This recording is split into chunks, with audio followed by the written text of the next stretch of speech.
ನಮಸ್ಕಾರ ವಿದ್ಯಾರ್ಥಿಗಳೇ, ಇವತ್ತಿನ ವಿಡಿಯೋದಲ್ಲಿ ನಾವು ಮೈಕ್ರೋಬಯಾಲಜಿ GNM ನರ್ಸಿಂಗ್ ಮತ್ತು BSc ನರ್ಸಿಂಗ್ ಪ್ರಥಮ ವರ್ಷದ ವಿದ್ಯಾರ್ಥಿಗಳಿಗೆ ಇರುವಂತಹ ಸಬ್ಜೆಕ್ಟ್ ಮೈಕ್ರೋಬಯಾಲಜಿ. ಆ ಒಂದು ಮೈಕ್ರೋಬಯಾಲಜಿಯಲ್ಲಿ ಇಮ್ಯುನಿಟಿ ಟಾಪಿಕ್ದಿಂದ ಇವತ್ತಿನ ವಿಡಿಯೋದಲ್ಲಿ ನಾವು ಡಿಸ್ಕಷನ್ ಮಾಡಲಿದ್ದೇವೆ. ಇಮ್ಯುನಿಟಿ ಎಂದರೇನು ಮತ್ತು ಟೈಪ್ಸ್ ಆಫ್ ಇಮ್ಯುನಿಟಿಗಳ ಬಗ್ಗೆ ಡಿಸ್ಕಷನ್ ಮಾಡಲಿದ್ದೇವೆ.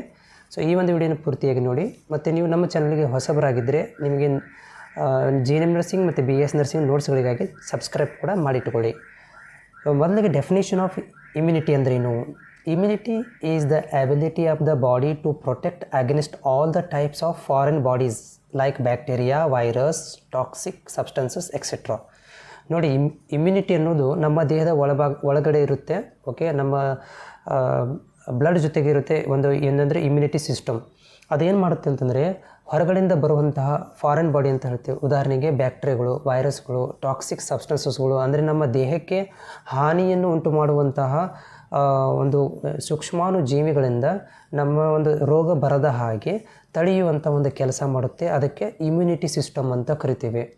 ಇದು ಯಾವಾಗಲೂ ನಮಗೆ ಕಂಟಿನ್ಯೂಸ್ ಆಗಿ ಪ್ರೊಟೆಕ್ಷನ್ ಮಾಡ್ತಾ ಇರುತ್ತೆ ಹೊರಗಡಿನ ಟಾಕ್ಸಿಕ್ ಆದಂಥ ವಸ್ತುಗಳು ಅಥವಾ ವೈರಸ್ಗಳು, ಬ್ಯಾಕ್ಟೀರಿಯಾಗಳಿಂದ ನಮಗೆ ಸೇವ್ ಮಾಡಲಿಕ್ಕೆ ಟ್ರೈ ಮಾಡ್ತೇವೆ. So immunity is also called disease resistance. ಈ ಇಮ್ಯುನಿಟಿಗೆ ನಾವು ಡಿಸೀಸ್ ರೆಸಿಸ್ಟೆನ್ಸ್ ಕೂಡ ಅಂತ ಕರಿತೀವಿ. ಡಿಸೀಸ್ ರೆಸಿಸ್ಟೆನ್ಸ್ ಅಂತಂದರೆ ರೋಗದಿಂದ ತಡೆಗಟ್ಟುವಿಕೆ, ರೋಗ ಹರಡದ ಹಾಗೆ ತಡೆಗಟ್ಟುವುದು ಅಥವಾ ರೋಗದಿಂದ ಬಚಾವ್ ಮಾಡುವಂಥ ಅಂತ ಕೂಡ ಹೇಳ್ತೀವಿ. The lack of immunity is known as a susceptibility. So in case of ಅವ್ರಿಗೇನಪ್ಪ ಅಂದರೆ ಲ್ಯಾಕ್ ಆಫ್ ಈ ಒಂದು ಇಮ್ಯುನಿಟಿ ಸಿಸ್ಟಮ್ ಅವರಲ್ಲಿ ಚೆನ್ನಾಗಿರಲಿಲ್ಲ ಅಂದರೆ ಅಥವಾ ಇಮ್ಯುನಿಟಿ ಅವರಲ್ಲಿ ಚೆನ್ನಾಗಿರಲಿಲ್ಲ ಅಂದರೆ ಅದಕ್ಕೆ ನಾವು ಲ್ಯಾಕ್ ಆಫ್ ಇಮ್ಯುನಿಟಿ ಅಂತ ಕರಿತೀವಿ ಅಥವಾ ಅದಕ್ಕೆ ಸಸ್ಕ್ಯಾಪ್ಟಿಬಿಲಿಟಿ ಕೂಡ ಅಂತ ಕರಿತೇವೆ. The science deals with various phenomena of immunity. ನಮ್ಮ ಸೈನ್ಸ್ ಒಂದು ಭಾಳಷ್ಟು ನಮಗೆ ಏನು ಮಾಡುತ್ತಪ್ಪ ಅಂತಂದರೆ ಸ್ಟಡಿ ಮಾಡಲಿಕ್ಕೆ ಹೆಲ್ಪ್ ಆಗುತ್ತೆ. ವೇರಿಯಸ್ ಫಿನಾಮಿನಾ ಆಫ್ ಇಮ್ಯುನಿಟಿ ಬಗ್ಗೆ ಭಾಳ ವಿಧವಾದಂತಹ ಡೆಫಿನೇಷನ್ಸ್ಗಳನ್ನು, ಭಾಳ ಥರದಂಥ ವೇಗಳನ್ನು ನಮಗೆ ಹೇಳಿಕೊಡುತ್ತೆ ಸೈನ್ಸ್ ಇಮ್ಯುನಿಟಿ ಬಗ್ಗೆ ಸ್ಟಡಿ ಮಾಡಲಿಕ್ಕೆ.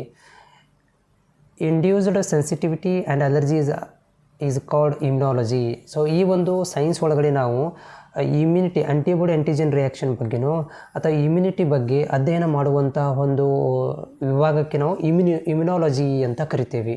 ಓಕೆ, ಇದರಲ್ಲಿ ನಾವು ಸೆನ್ಸಿಟಿವಿಟಿ ಬಗ್ಗೆ ಅಂದರೆ ಆಂಟಿಬಾಡಿ ಆಂಟಿಜೆನ್ ರಿಯಾಕ್ಷನ್ ಬಗ್ಗೆ, ಅಲರ್ಜಿಕ್ ರಿಯಾಕ್ಷನ್ ಬಗ್ಗೆ ಸ್ಟಡಿ ಮಾಡ್ತೀವಿ. ಅದಕ್ಕೆ ನಾವು ಇಮ್ಯುನಿಟಿ ಅಥವಾ ಇಮ್ಯುನಾಲಜಿ ಡಿಪಾರ್ಟ್ಮೆಂಟ್ ಅಂತ ಕರಿತೀವಿ. ಸೊ ಇಲ್ಲಿ there are types of immunity. Okay, ಈಗ ನೆಕ್ಸ್ಟ್ ಅಂದರೆ ಟೈಪ್ಸ್ ಎಷ್ಟಿದ್ದಾವೆ?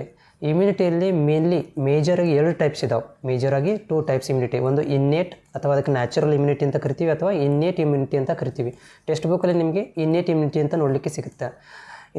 ಇನ್ನೊಂದು ಯಾವುದಪ್ಪ ಅಂತಂದರೆ ಅಕ್ವೈರ್ಡ್ ಅಥವಾ ಅಡಪ್ಟಿವ್ ಅಂತ ಕರಿತೀವಿ. ಓಕೆ, ಒಂದು ಇನ್ನೇಟ್ ಇಮ್ಯುನಿಟಿ, ಎರಡನೇದು ಅಕ್ವೈರ್ಡ್ ಇಮ್ಯುನಿಟಿ ಅಂತ ಕರಿತೀವಿ.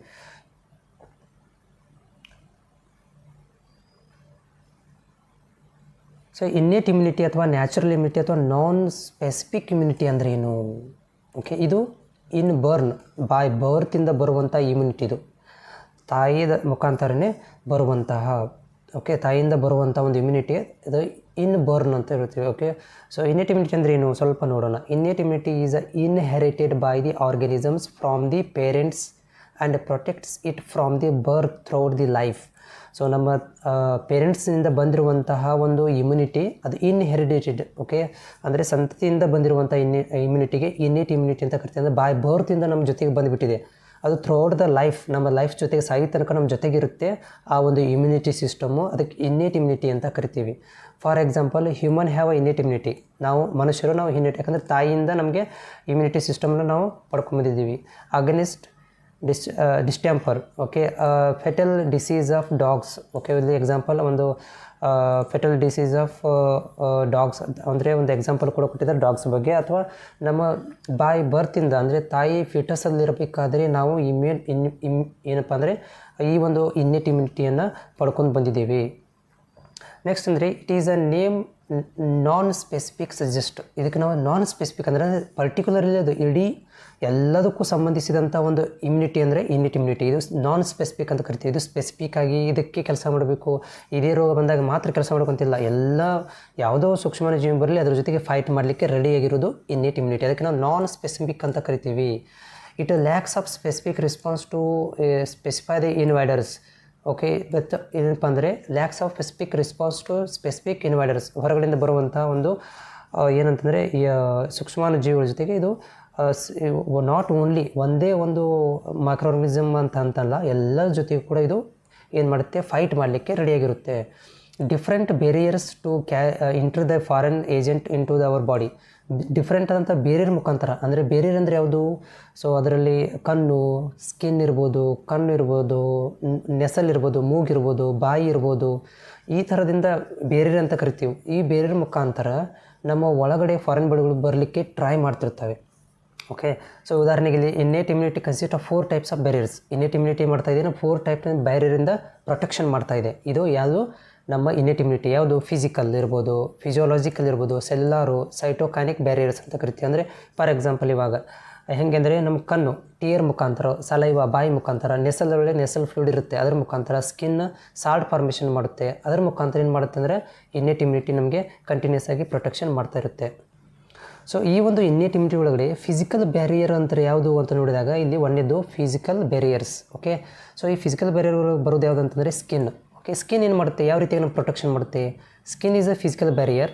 It outer tough layer. Okay, outer tough layer the stratum corneum stratum corneum prevents the entry of bacteria, viruses. ನೋಡಿ, ಸ್ಟ್ರಟಮ್ ಮತ್ತು ಕಾರ್ನಿಯಮ್ ಅನ್ನೋದು ಏನಪ್ಪ ಅಂತಂದರೆ ಸಾಲ್ಟ್ ಪ್ರೊಡ್ಯೂಸ್ ಮಾಡುತ್ತೆ. ಯಾವಾಗಂದರೆ ಬ್ಯಾಕ್ಟೀರಿಯಾಗಳು, ವೈರಸ್ಗಳು ನಮ್ಮ ಸ್ಕಿನ್ ಒಳಗಡೆ ಹೋಗಬೇಕಾದ್ರೆ ಸ್ಟ್ರಟಮ್ ಕಾರ್ನಿಯಮ್ ಅನ್ನೋದೊಂದು ಸಾಲ್ಟ್ ಫಾರ್ಮೇಷನ್ ಆಗಿ ಅವುಗಳನ್ನು ಕಿಲ್ ಮಾಡಿಬಿಡುತ್ತೆ.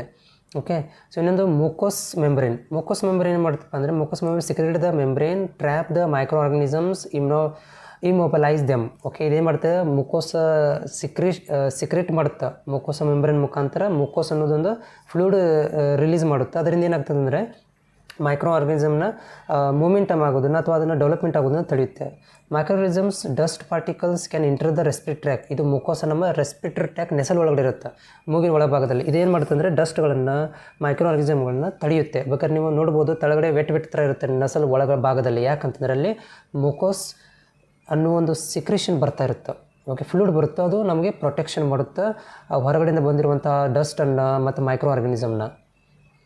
ನೆಕ್ಸ್ಟ್ ಯಾವುದಂದ್ರೆ physiological barriers. So physiological barrier ಒಳಗಡೆ ಏನಂತಂದರೆ the skin and mucosa membrane secrete the certain chemical which dispose of the pathogens from the body. So skin ಇರ್ಬೋದು, ಮುಕೋಸ ಇರ್ಬೋದು, ಏನು ಮಾಡ್ತವೆ ಅಂದರೆ ಒಂದು ಕೆಮಿಕಲ್ಗಳನ್ನು ರಿಲೀಸ್ ಮಾಡ್ತವೆ, ಪ್ಯಾಥೋಜನ್ಗಳನ್ನು ತಡಿತವೆ ಬಾಡಿ ಒಳಗಡೆ ಹೋಗದ ಹಾಗೆ. Body temperature, pH, body fluids and various secretions prevent the growth of the many diseases. So ಇವೇನು ಮಾಡ್ತವೆ ಅಂದರೆ ಟೆಂಪ್ರೇಚರ್ ಇರ್ಬೋದು, ನಮ್ಮ ದೇಹದ pH ಇರ್ಬೋದು, ಬಾಡಿ ಫ್ಲೂಯಿಡ್ ಸಿಕ್ರೇಷನ್ ಮಾಡೋದಿರ್ಬೋದು, ಇವೆಲ್ಲಗಳು ಏನು ಮಾಡ್ತವೆ ಅಂದರೆ ನಮ್ಮ ದೇಹದಲ್ಲಿ ರೋಗಗಳು ಬರದ ಹಾಗೆ, ರೋಗಗಳನ್ನ ತಡೆಗಟ್ಟುವಂಥ ಅಥವಾ ಅವುಗಳು ಗ್ರೋತ್ ಆಗದ ಹಾಗೆ, ಮೈಕ್ರೋಆರ್ಗನಿಸಮ್ ಗ್ರೋತ್ ಆಗದ ಹಾಗೆ ತಡೆಯುತ್ತೆ. Some important examples of physiological barriers. Acid of the stomach. ನಮ್ಮ ಒಳಭಾಗದಲ್ಲಿ ನಾವು ಊಟ ಮಾಡಿದಾಗ ಏನೋ ಹೋಗಿಬಿಟ್ಟಿರುತ್ತೆ ಒಳಗಡೆ, ಅದು kills the indigested micro organisms. ಈ ಆ್ಯಸಿಡ್ ಸ್ಟಮಕ್ದಲ್ಲಿ ಆ್ಯಸಿಡ್ ಇರುತ್ತಲ್ಲ, ಅದೇನು ಮಾಡ್ತದೆ ಅಂದ್ರೆ ನಮ್ಮ ಫುಡ್ ಮುಖಾಂತರ ಬಂದಿರುವಂತಹ ಮೈಕ್ರೋ ಆರ್ಗನಿಸಮ್ಗಳನ್ನ ಕಿಲ್ ಮಾಡುತ್ತೆ. ಆಮೇಲೆ ಬಾಯಿಲ್ ಕೂಡ ನಮ್ಮ ಪ್ರೆಸೆಂಟ್ ಇರುತ್ತೆ. Okay, does not allow the growth of the microorganism. ಈ ಬಾಯಿಲ್ ಏನು ಮಾಡ್ತದೆ ಅಂದರೆ ಮೈಕ್ರೋರಿಸಮ್ ಗ್ರೋತ್ ಆಗದ ಹಾಗೆ ತಡೆಯುತ್ತೆ. ಓಕೆ, ಸೆರ್ನಮ್ ಅಥವಾ ಇಯರ್ ವ್ಯಾಕ್ಸ್ ಅಂತ ಕರಿತೀವಿ, ಕಿವಿ ಭಾಗದಲ್ಲಿ ಟ್ರ್ಯಾಪ್ ದ ಡಸ್ಟ್ ಪಾರ್ಟಿಕಲ್ಸ್. ಅಲ್ಲಿ ನೋಡಿ ಜಿಗಿಟ್ಟಾಗಿರುತ್ತೆ ನೋಡಿ, ಸೆರಮನ್ ಒಳಗಡೆ ಇಯರ್ ವ್ಯಾಕ್ಸ್ ಅಂತ ಕರಿತೀವಿ, ಕಿವಿ ಒಳಗಡೆ ಜಿಗಿಟಾಗಿ ವಸ್ತು ಇರುತ್ತೆ. ಅದು ಇದಕ್ಕೆ ಹೆಲ್ಪ್ ಆಗುತ್ತೆ ಅಂದರೆ ಬ್ಯಾಕ್ಟೀರಿಯಾಗಳನ್ನು ಕಿಲ್ ಮಾಡುತ್ತೆ, ಇನ್ಸೆಕ್ಟ್ಗಳು ಒಳಗಡೆ ಹೋಗೋದಾಗಿ ತಡೆಯುತ್ತೆ, ಆಮೇಲೆ ಡಸ್ಟನ್ನು ಪಾರ್ಟಿಕಲನ್ನು ತಡೆಯುತ್ತೆ. ಇದು ಕೂಡ ಒಂದು ಏನಂದರೆ ರೋಗ ಬರದಾಗೆ ತಡೆಯುವಂಥ ಒಂದು ಬ್ಯಾರಿಯರ್. ನೆಕ್ಸ್ಟ್ ಯಾವುದಂದರೆ lysosome present in the tissue fluid ಒಳಗಡೆ ಲೈಸೋಸೋಮ್ ಪ್ರೆಸೆಂಟ್ ಇರುತ್ತೆ. ಇದೇನು ಮಾಡ್ತದೆ ಅಂದರೆ secrete the cerebrospinal fluid. Okay, all the secretion of cerebral fluid, sweat and ಯೂರಿನ್ಗಳನ್ನು ರಿಲೀಸ್ ಮಾಡುತ್ತೆ. ಸೊ ಈ lysosome good quantity of tears from the eyes. ಈ lysosome ಏನು ಮಾಡ್ತದೆ ಅಂದರೆ ಟಿಯರ್ಸ್, ಕಣ್ಣಲ್ಲಿ ಹಸಿಯಾಗಿರುತ್ತೆ. ಅದು ಹಸಿಯಾಗಿರಲಿಕ್ಕೆ ಕಾರಣ ಏನಂದರೆ ಬ್ಯಾಕ್ಟೀರಿಯಾಗಳು ಅಟ್ಯಾಕ್ ಆದಾಗ ಸೊ ಅದು ವಾಲ್ ಮುಖಾಂತರ ಏನು ಮಾಡ್ತಪ್ಪ ಅಂದ್ರೆ ಕರಗಿಸ್ಕೊಂಡ್ಬಿಡುತ್ತೆ ತನ್ನಲ್ಲಿ. ಲೈಸೋಸೋಮ್ ಅನ್ನೋದು ಅಥವಾ ಲೈಸೋಸೋಮ್ ಸಲೈವದಲ್ಲಿ ಕೂಡ ಪ್ರೆಸೆಂಟ್ ಇರುತ್ತೆ. ಸೊ ನಮ್ಮ ಬಾಯಲ್ಲಿ ಉಳಿದೆಯಲ್ಲ, ಅದು ಕೂಡ ಏನಂತಂದರೆ ಮೈಕ್ರೋರಿಸಮ್ಗಳನ್ನ ಅಲ್ಲೇ ಸಾಯಿಸಿಬಿಡುತ್ತೆ, ಒಳಗಡೆ ಹೋಗೋದಾಗೆ ತಡೆಯುತ್ತೆ. ನೆಸಲ್ ಹೇರ್, ಮೂಗಿನ ಕೂದಲುಗಳು ಕೂಡ ಏನು ಮಾಡ್ತಾವಪ್ಪ ಅಂತಂದ್ರೆ ಮೈಕ್ರೋಬ್ಗಳನ್ನು, ಡಸ್ಟನ್ನು ತಡೀತವೆ. So urine, it was a microbial ಯುರಿಥ್ರಾದಲ್ಲಿ ಏನು ಮಾಡ್ತವೆ, ಯೂರಿನ್ಗಳು ಏನು ಮಾಡ್ತವೆ, it was washed microbes from the urethra. Urine ಏನು ಮಾಡ್ತದೆ ಅಂದರೆ ನಮ್ಮ ಯುರಿನರಿ ಟ್ರ್ಯಾಕ್ ಇನ್ಫೆಕ್ಷನ್ಸ್ ಆಗದ ಹಾಗೆ ತಡೀತದೆ. ವಜನಲ್ ಸಿಕ್ರೇಷನ್ ಮುಖಾಂತರ ಏನು ಮಾಡ್ತದೆ ಅಂದರೆ ಸ್ಲೈಟ್ಲಿ ಅಸಿಡಿಕ್ ನೇಚರ್ ಇರುತ್ತೆ. ಸೊ ಈ ವಜನಲ್ ಸಿಕ್ರೇಷನ್ ಆಗೋದ್ರಿಂದ ಡಿಸ್ಚಾರ್ಜ್ ಬ್ಯಾಕ್ಟೀರಿಯಲ್ ಗ್ರೋತ್ ಆಗದಾಗೆ ಮೈಕ್ರೋಬ್ಗಳು ವಜನನ್ನು ಅಟ್ಯಾಕ್ ಮಾಡಿದಾಗೆ ತಡೀತವೆ. ಓಕೆ, ಆಮೇಲೆ ಸ್ವೆಟ್, ನಮಗೆ ಸ್ವೆಟ್ಟಿಂಗ್ ಆಗುತ್ತಲ್ಲ, ಬೆವರು ಬರುತ್ತೆ. ಎದಕ್ಕಂತಂದರೆ ಅದು ಭಾಳಷ್ಟು ಮೈಕ್ರೋ ಆರ್ಗನಿಸಮ್ಗಳನ್ನು ಕಿಲ್ ಮಾಡಲಿಕ್ಕೆ ಅದು ಸಪೋರ್ಟಾಗಿ ಕೆಲಸ ಮಾಡುತ್ತೆ. ನೆಕ್ಸ್ಟ್ ಸೆಲ್ಯುಲಾರ್ ಬ್ಯಾರಿಯರ್, ಅಂದರೆ ದೇಹದ ಒಳಭಾಗದಲ್ಲಿ ಇದ್ದಾಗ ಸೆಲ್ಗಳು ಯಾವ ರೀತಿಯಾಗಿ ಕೆಲಸ ಮಾಡ್ತವೆ. There are certain white bloods corpuscle, ಅದಕ್ಕೆ ನಾವು ಲ್ಯುಕೋಸೈಟ್ಸ್ ಅಂತ ಕರಿತೀವಿ. ವೈಟ್ ಬ್ಲಡ್ ಸೆಲ್ಗಳಿಗೆ macrophages, natural killer cells, complement systems, inflammation, fever, anti microbial substances.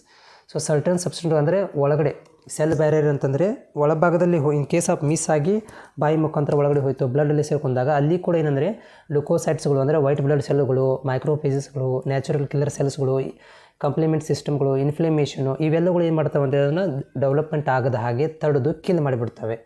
Okay, so ಇದೆಲ್ಲ ಏನಂತಂದರೆ ಇನ್ನೇಟ್ ಇಮ್ಯುನಿಟಿ ಒಳಗಡೆ ಬರುವಂಥದ್ದು.